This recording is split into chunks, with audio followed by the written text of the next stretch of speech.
¿vale?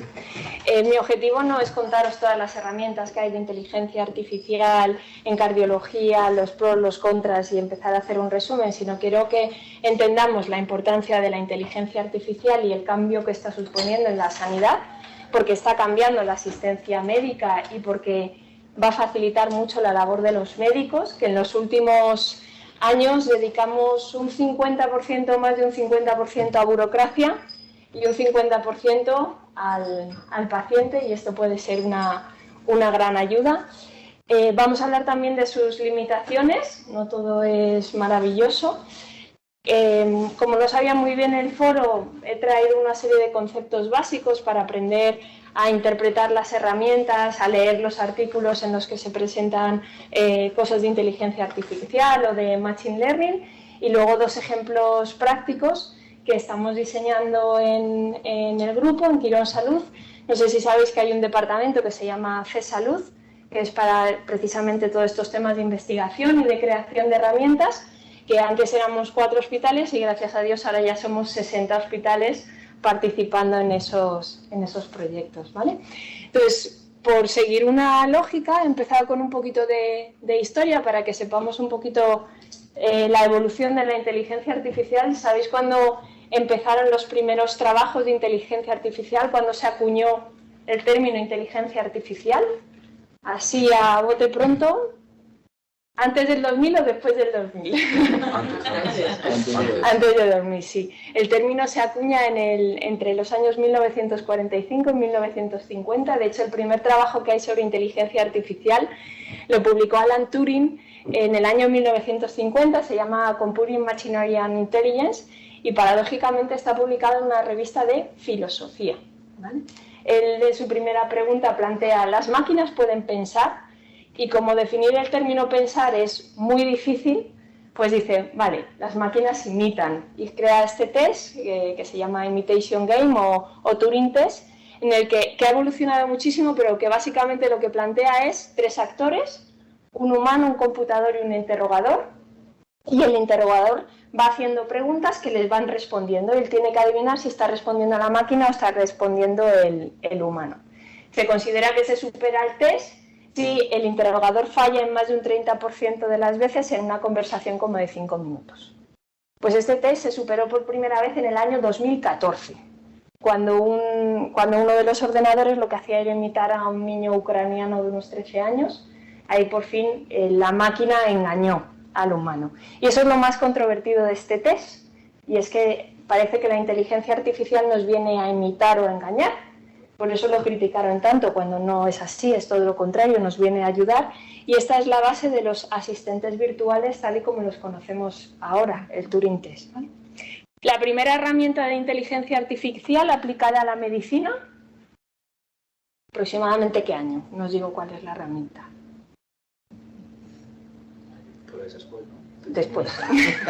La primera herramienta surge en el año 1982. Las primeras herramientas lo que buscaban era hacer un diagnóstico correcto, ¿vale? Ahí se puso el foco inicialmente, y esto tenía su sentido, que era para hacer un diagnóstico correcto de, por ejemplo, pacientes que estaban en lugares remotos, en zonas rurales, en zonas de guerra, pues poder hacer un diagnóstico correcto a distancia con la información que se realizaba. Y así en 1982 se publica esta herramienta, que es el Internist One, que tenía 2 pegas. Primero, que tú le metías un montón de datos, demográficos, síntomas, laboratorio, imagen, y tardaba entre 30 y 90 minutos en darte un diagnóstico, y luego que su exactitud no era una herramienta muy precisa. Falló 18 veces de 43 casos, y en esos 18 casos los clínicos acertaron 11, la que parecía que no aportaba mucho al trabajo de los médicos. Y la primera herramienta, en concreto en la especialidad de cardiología, fue 7 años después, en el año 1989, es el CoreSage, y es una herramienta que se aplicaba a los pacientes que ingresaban con cardiopatía isquémica en una unidad de cuidados intensivos. Y tenía 3 misiones. Primero, ayudar a generar las notas. Tú metías los datos y te generaba la nota del paciente. Segundo, predecir eventos a 90 días después del alta y sugerirte un tratamiento. Pues a este paciente darle un segundo tiempo, ponle este tratamiento, etc. Bueno, a los médicos que participan en el proyecto básicamente se les obligó, se dijo que todos los datos tenían que entrar en la herramienta y luego se les preguntó. Y más o menos 50-50, había 50 que prefería seguir haciendo sus notas a mano y tomar las decisiones en función de lo que estudiaba y analizaba, y un 50% sí que le encontraba utilidad a la herramienta. Y luego llega el boom. Empiezan a publicarse muchísimas herramientas, muchísimos artículos, aplicaciones, no solo en el ámbito sanitario, no sanitario, sino en sanitario. Tenemos, por ejemplo, los robots aspiradora, los asistentes virtuales como Siri o Alexia en entornos controlados y para hacer tareas específicas, los asistentes más creativos como son GPT, como son Copilot, los robots más famosos, Deep Blue, ganando a Kasparov en el año 1986, Watson ganando el concurso de Jeopardy americano a sus dos mejores concursantes. Y en medicina también. Si ahora ponéis inteligencia artificial en PubMed, os van a salir más de 180.000 artículos en los últimos 10 años. Y si ponéis Machine Learning, que es una rama de la inteligencia artificial, os van a salir más de 143.000 artículos en los últimos 10 años. Y ante esta avalancha, ¿cuál es nuestra actitud? ¿Vale? ¿Cuál es nuestra posición? Mira, yo no lo veo claro, creo que todavía hay que pulir muchas cosas en la inteligencia artificial antes de incluirlo en un campo de tanto riesgo como es la sanidad, o me encanta, quiero aplicarlo ya, no veo el momento, he contratado a GPT en mi servicio como un facultativo más para que me ayude a hacer las cosas, o la actitud más pragmática, es decir, bueno, voy a ser crítico, tengo muchísima información, voy a aprender a analizar qué me sirve, qué no me sirve, qué es robusto, qué es seguro y qué no es seguro, ¿vale? Y probablemente a lo largo de los años pasaréis por los 3 estados y por las 3 posiciones, como ocurrió con la inteligencia artificial. Esta es la evolución de la inteligencia artificial desde que se originó.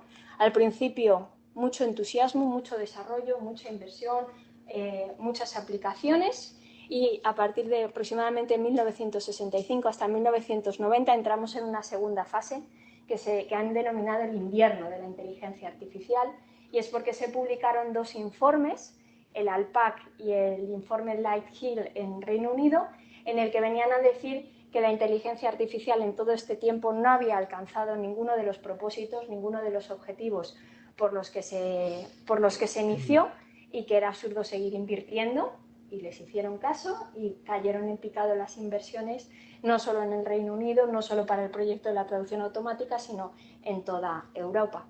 Y ahora estamos en una tercera fase, en una fase de vuelta a la luz, en el que conocemos más cosas de la inteligencia artificial, somos más responsables y probablemente le estemos sacando más rentabilidad a todos los proyectos y todas las herramientas que estén saliendo. Lo que está claro es que en algún momento tenemos que llegar a la posición pragmática, a la posición de la resiliencia y adaptar estas nuevas tecnologías en nuestras prácticas clínicas diarias. Ya nos lo dijo Darwin, que la especie que sobrevive no es la más fuerte ni es la más inteligente, sino es la que se adapta a los cambios.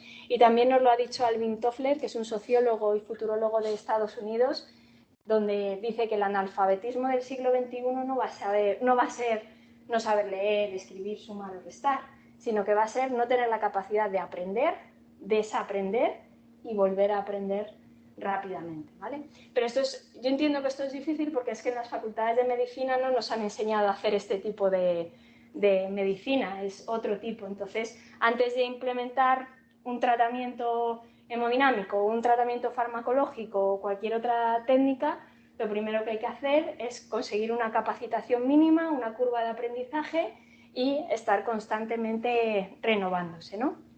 Y aquí es donde he introducido una serie de conceptos básicos en inteligencia artificial para que cuando nos presenten una herramienta o cuando queramos leer un artículo o queramos desarrollar un proceso, tengamos una serie de cosas claras. A lo mejor estos conceptos ya los conocéis, pero bueno, un poco para todos, ¿no? Mira, la inteligencia artificial es un campo enorme de la informática que a su vez está formado por subcampos, ¿vale? El campo más importante es el de Machine Learning o aprendizaje automático. Es decir, estos dos términos, inteligencia artificial y Machine Learning, no son equivalentes, ¿vale? Uno es una ramita del otro.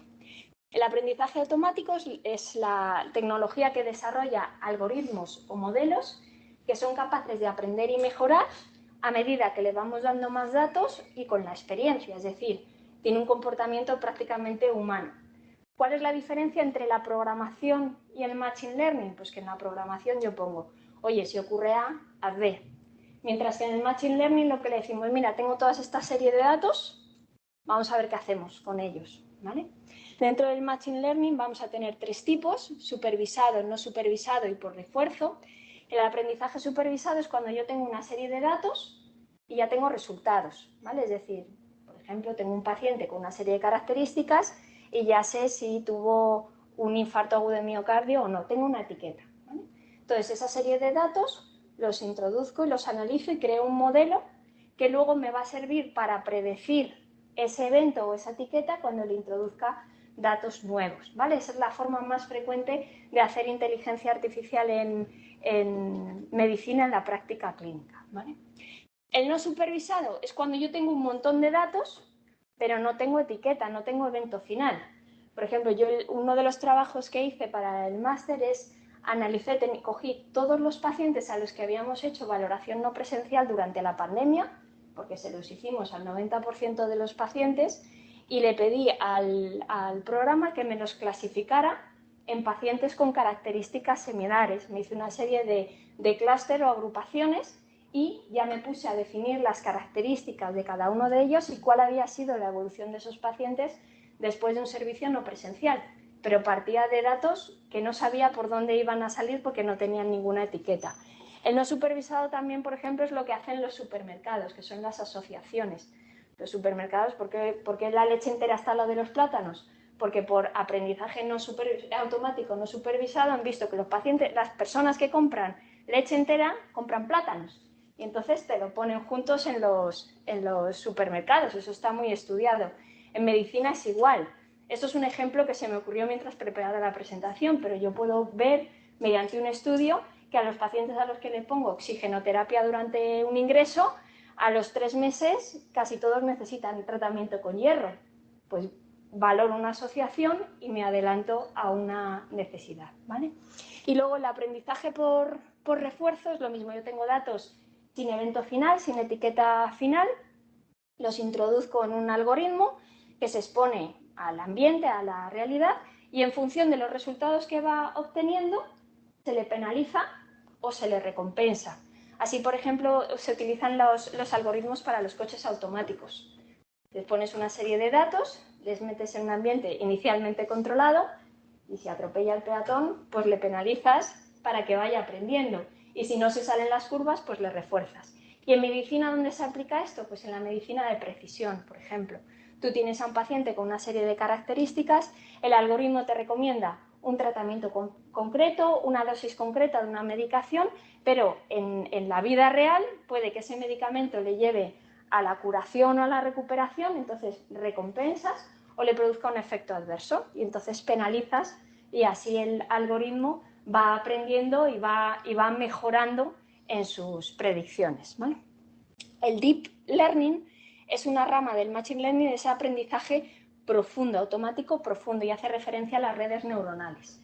Cuando tenemos muchísimos datos y la diferencia con el aprendizaje automático inicial es que yo puedo explicar los resultados de una regresión o puedo explicar los resultados de un árbol de decisión por muy complejo que sea, que es lo que hace Machine Learning, pero la red neuronal es muy complicado explicarla.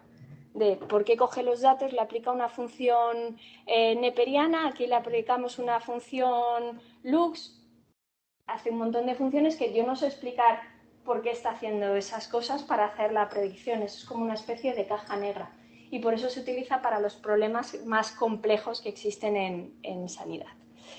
En la inteligencia artificial también vamos a tener la robótica, inteligencia artificial que se combina con ingeniería mecánica y eléctrica, la planificación, que son los sistemas que utilizan la inteligencia artificial para definir una estrategia con planes y acciones para conseguir un resultado final, por ejemplo, los asistentes virtuales.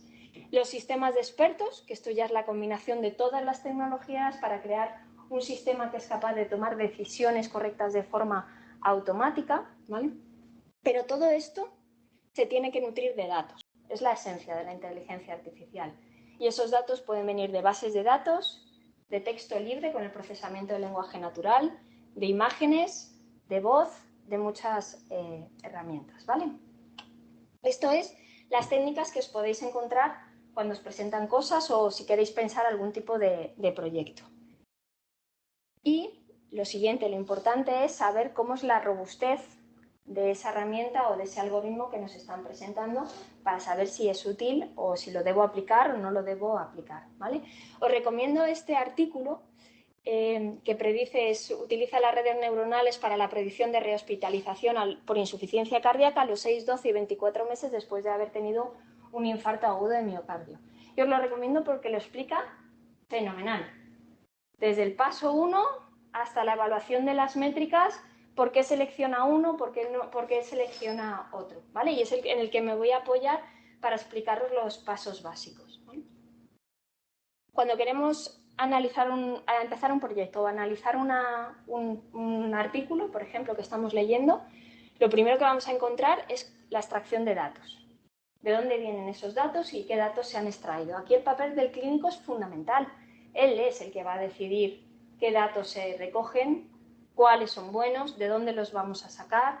Ese papel es del clínico, no es de ningún ingeniero, ningún analizador de datos, no, eso es del clínico.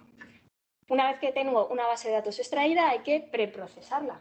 Y ese paso también requiere mucho de los clínicos, es decir, identificar errores en las variables. Por ejemplo, en un proyecto que os voy a presentar después, daban por válido saturaciones del 30% de oxígeno. Pues no puede ser 30% o no puede tener un paciente una edad de 201 años.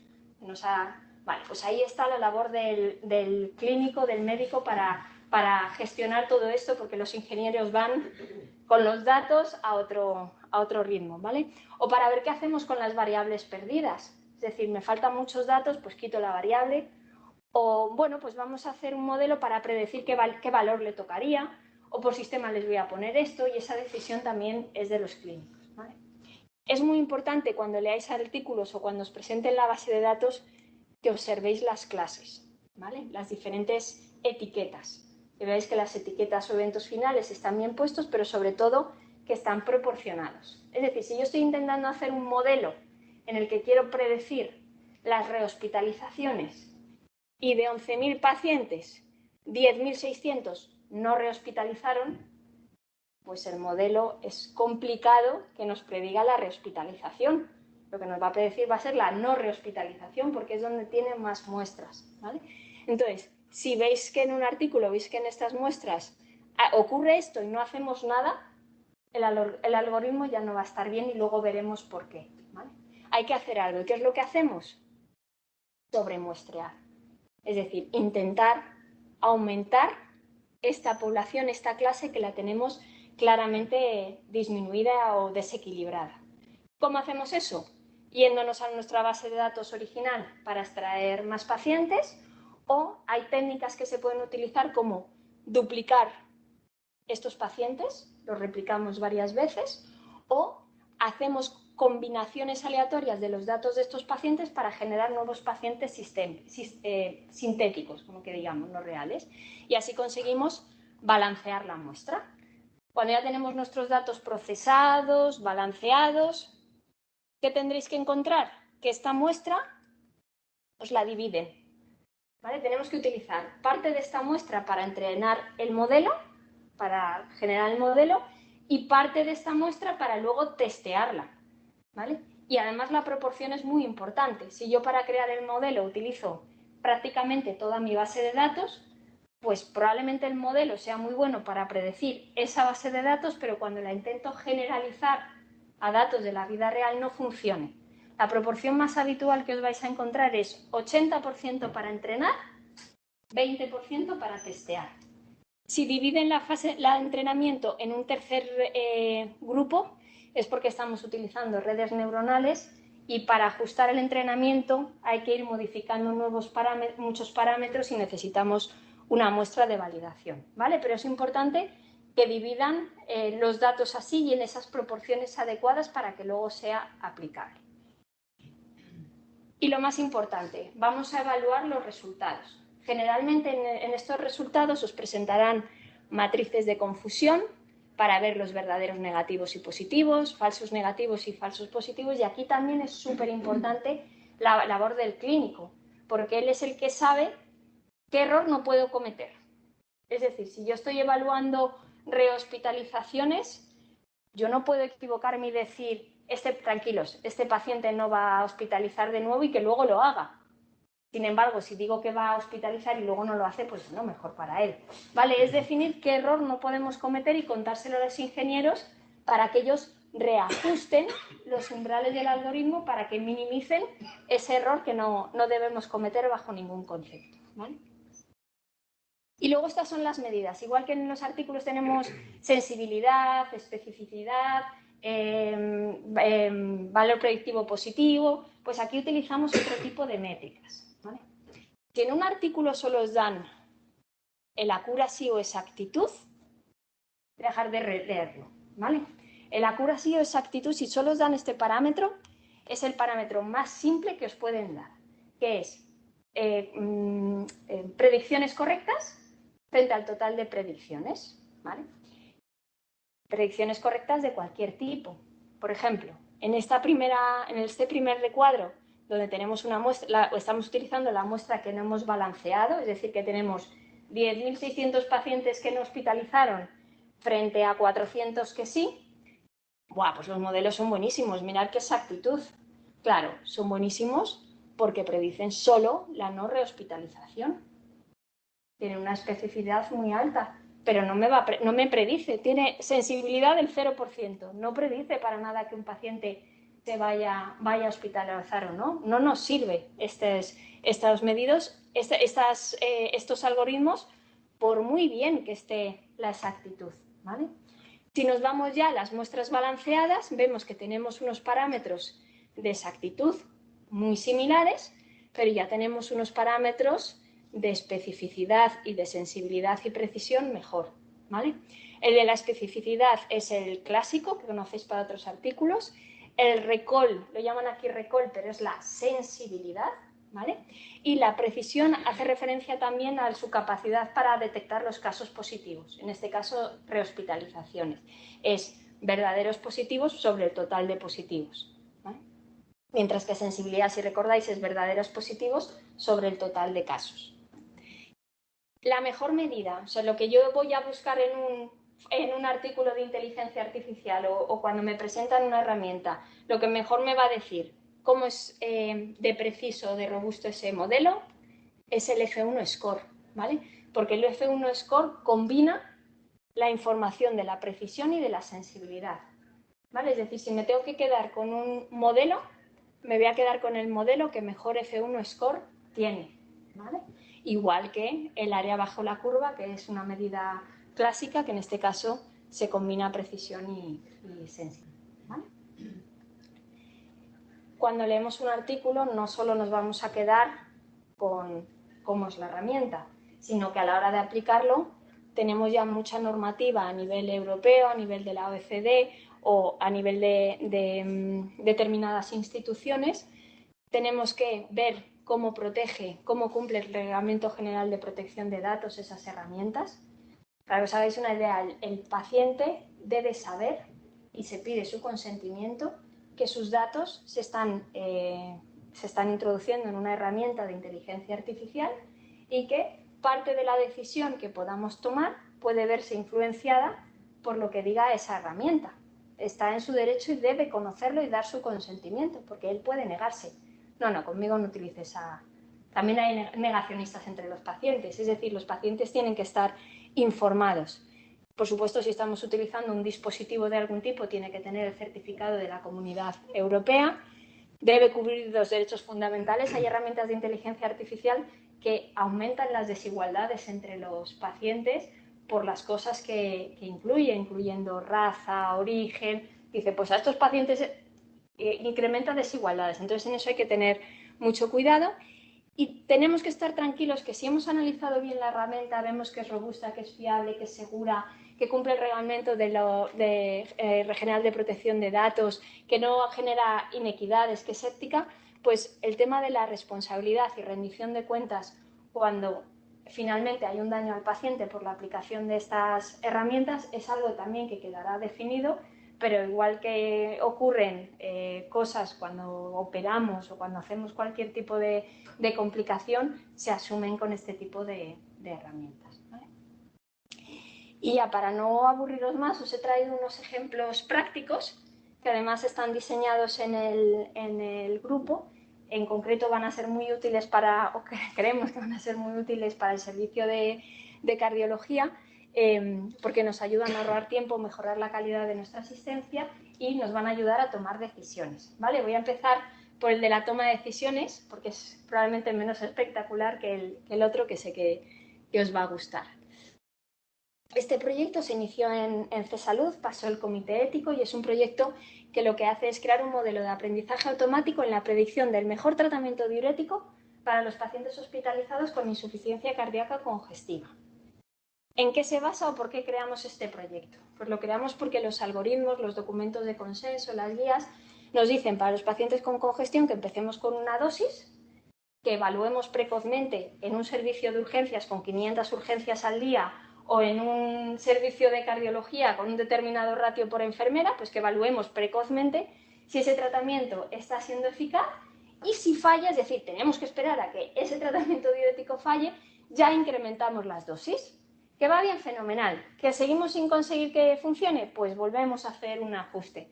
El resultado es que en algunos pacientes tardamos tanto en llegar a esa dosis óptima que consigue descongestionar a nuestros pacientes que cada vez se hace más difícil. Su estancia media se prolonga, sus complicaciones se prolongan, el resultado final es peor, ¿vale? Entonces pensamos en, a ver si tenemos una herramienta que nos dice desde el primer día, oye, directamente vete a un tratamiento intensivo, ponle ya 120 miligramos intravenoso de furosemida o combínale ya con 100 miligramos de espironolactona, pues creemos que podía ser de utilidad, ¿vale? Eran los objetivos, así que cogimos todos los datos de los últimos 15 años de los 4 hospitales y puliendo la base nos quedamos con 3.817 pacientes con 217 características para cada uno de ellos, es decir, un volumen muy alto de datos. Trabajamos los errores, trabajamos los valores perdidos. Por supuesto, tuvimos que balancear las muestras porque había muchos más pacientes que estaban en el tratamiento no intensivo frente al tratamiento intensivo y llegamos a estas métricas, ¿vale? Después de mucho trabajo, de muchas vueltas a esos datos, de muchos algoritmos aplicados, llegamos a un modelo que tiene estas métricas. Entonces nos olvidamos de todo, nos vamos a la F1 y decimos, bueno, está bien, pero no es muy bueno, ¿vale? Tendríamos que irnos por encima del 80-85%. El mejor quizás es este modelo 1, que era un tipo de árbol de decisión específico. Por supuesto, aclaramos a los ingenieros que donde no nos podemos equivocar es que no podemos dar una dosis alta de diurético a alguien que no lo necesita, porque probablemente tengamos más complicaciones para que ajustaran el umbral. Y cuando vimos que ya no podíamos sacar más jugo de esos datos, lo llevamos a la vida real, ¿vale? Y lo pasamos a Casiopea.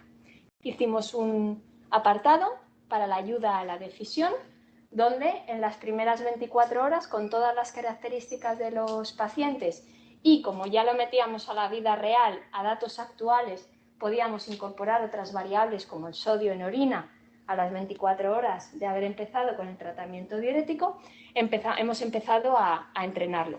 Esto no obliga al médico a nada, no tiene ni por qué abrirlo, pero saben que lo tienen ahí por si quieren echar mano. La herramienta lo que les dice es, mira, esta es una herramienta, yo he querido cambiarlo de tratamiento duro, pero no ha habido manera. La herramienta, esto es una herramienta para decidir qué tratamiento para congestivo vamos a utilizar, si un tratamiento intensivo o no, y con una probabilidad del 82% debes aplicar un tratamiento intensivo. Y por si tienes alguna duda, te damos aquí un enlace URL para que veas todas las variables que el sistema ha utilizado para llevar a cabo esa predicción y saber si te cuadran o no te cuadran. Entonces, en esta fase es en la que nos encontramos y lo que haremos es una validación e impacto de la herramienta, pues teniendo en cuenta, veremos lo que dijo la predicción, lo que hizo el médico y vamos a valorar en los distintos grupos cuál fue la estancia media final, cuáles fueron las visitas a urgencias y los reingresos a los 7 días, un poco para definir el impacto, ¿vale? Y luego la otra herramienta, que esta es muy chula. ¿Conocéis Scriba? ¿Conocéis este artículo del New England? ¿No? Pues esta es una herramienta que viene a facilitar toda la burocracia que hacemos en la consulta, ¿vale? Viene a ayudarnos a la hora de hacer las historias clínicas, que no tengamos que estar tecleando constantemente mientras alguien nos está hablando y nos intenta contar cosas que le están pasando, ¿vale? Entonces no os voy a contar nada más y vamos a ver el vídeo. Voy a ir hablando porque hay veces que yo creo que no se entiende muy bien.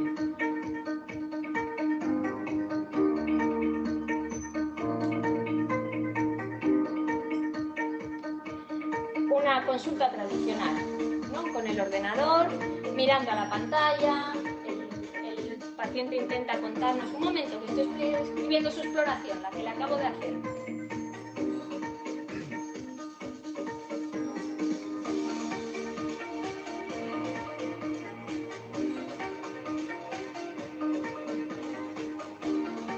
Vale, esto es el Command Center, ¿vale? Es nuestro COP, ¿vale? El que prepara a los pacientes, que le va a recordar, oye, ¿ha rellenado el formulario de antecedentes? Tiene un formulario que le manda al médico para que nos hable ya de sus palpitaciones o de lo que le ocurre. Y entonces lo cumplimenta y ya lo vamos a tener metido en nuestra historia clínica, con lo cual yo abro y ya sé lo que el paciente quiere contarme. Llega el paciente a la consulta y mira, ya no tengo un ordenador. Quería pedirle permiso, su consentimiento para que grabemos esta conversación y toda la información vuelve directamente en su historia clínica personal. Dentro de Casiopea Mobility, que es una rama de Casiopea Escritorio, tenemos Scriba. Vamos a grabar la conversación que estamos manteniendo con el paciente. Ahí le preguntamos de todo. Antecedentes. Antes de nada vamos a revisar la información de sus antecedentes que ha cumplimentado a través del portal del paciente, ¿vale? Muy bien. Vale. Por lo que veo, Antonio no tiene ninguna alergia. No.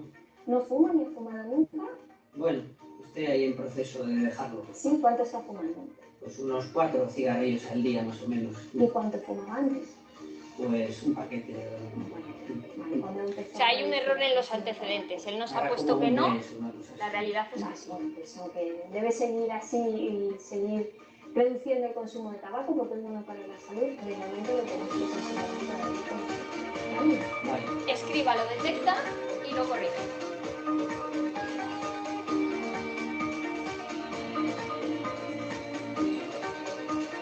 Yo le exploro, puedo hacer todo normal, lo único que cambia es que no estoy escribiendo al mismo tiempo.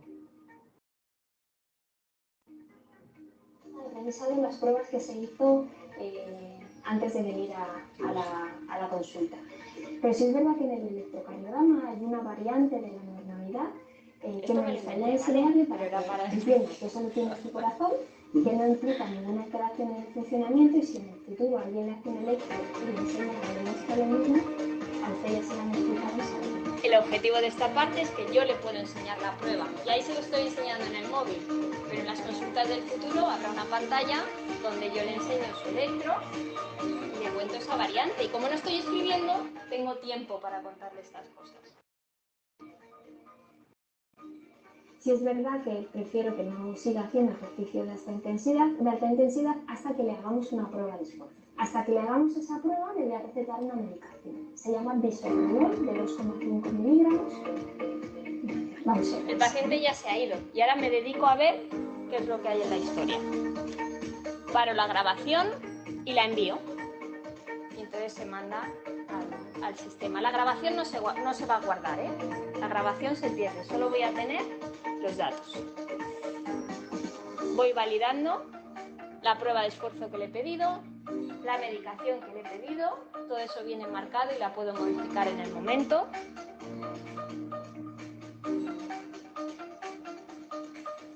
Y me voy a la historia clínica. Veo cómo escriba ha corregido los antecedentes, no fumaba, sí que fuma. Motivo palpitaciones, lo ha puesto él. Ha hecho la anamnesis. Yo solo la leo, que está correcta. El diagnóstico, el tratamiento y las recomendaciones del final, ¿vale? Yo solo me dedico a validar lo que se ha ido escribiendo y si tengo que modificar, modifico.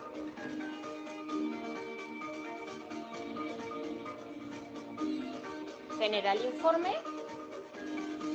y se envía, ¿vale?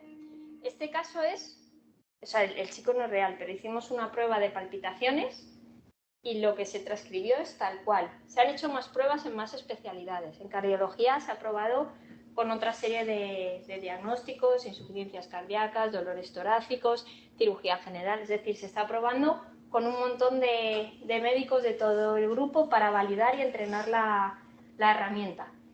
Probablemente no, a finales de mayo yo ya pase una consulta entera con esta herramienta para ver sus capacidades, ¿vale? Y no sé si estaréis de acuerdo, esas son reflexiones mías sobre esta herramienta. Creo que esta herramienta puede ser muy útil porque para el paciente le permite aportar todo lo que nos quiere contar antes de venir a la consulta, desde la tranquilidad de su casa, rellenando las cosas. Durante la consulta estamos con él, estamos atendiéndole, no estamos pendientes de la pantalla y los informes van a tener muy buena calidad porque lo que ha escrito escriba en un lenguaje perfectamente entendible para el paciente, sin siglas ni tecnicismos y además nosotros los podemos completar. Para nosotros es bueno porque nos va a llegar mucha más información del paciente antes, porque durante la consulta vamos a hacer lo que tenemos que hacer, que es atender al paciente y al final solo tenemos que validar las cosas y podemos dedicar más tiempo al análisis de nuestros pacientes. Y bueno, pues desde el punto de vista de la organización está claro que si conseguimos que el profesional y el paciente estén más satisfechos, los podemos fidelizar en nuestros hospitales. Y hasta aquí lo que os quería contar.